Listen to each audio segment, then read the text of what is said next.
Ferme la porte! Qu'est-ce qui s'est passé?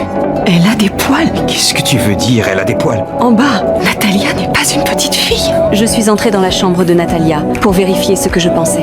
Qu'est-ce que tu fais, maman? Je viens vérifier que tout va bien. Depuis ce jour-là, mon esprit a commencé à se brouiller. Je rêvais de Natalia, immobile, debout au pied de mon lit. Est-ce que tu es venue dans notre chambre? Crois pas, non. Mais mon instinct me disait que le secret se cachait dans la peluche lapin. Pourtant, elle s'y opposait violemment. Natalia, Non, je vais juste... maman, non! Arrête! Avec l'arrivée de mon mari, la situation a empiré. Papa, s'il te plaît! Dis à maman de laisser Hercule tranquille. Je suis pas sortie de mon lit, je te promets, s'il te plaît! T'inquiète pas, ma grande, pourquoi maman voudrait tout? Je voulais seulement vérifier que Hercule avait eu assez de câlins. J'ai commencé à me demander si je n'avais pas des hallucinations. Mais quand j'ai foncé dans la cuisine pour vérifier les couteaux, ils étaient tous là. Peut être que c'était moi qui devenais folle.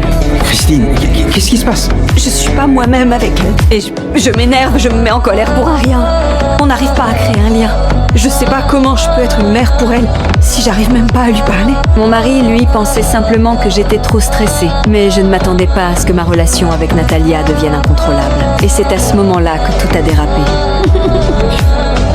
Natalia a déchiré le jouet préféré de son frère. Où est la tête? Non, s'il te plaît, dis pas à maman que je l'ai abîmé. Lui dis pas, s'il te plaît, lui dis pas. Face à ses caprices, mon gentil mari n'a pas su résister. Il a même choisi de me le cacher. J'ai essayé d'apaiser ma relation avec Natalia, mais à ses yeux, je ne comptais pas. Et quand je l'ai confrontée, les choses ont empiré. Natalia!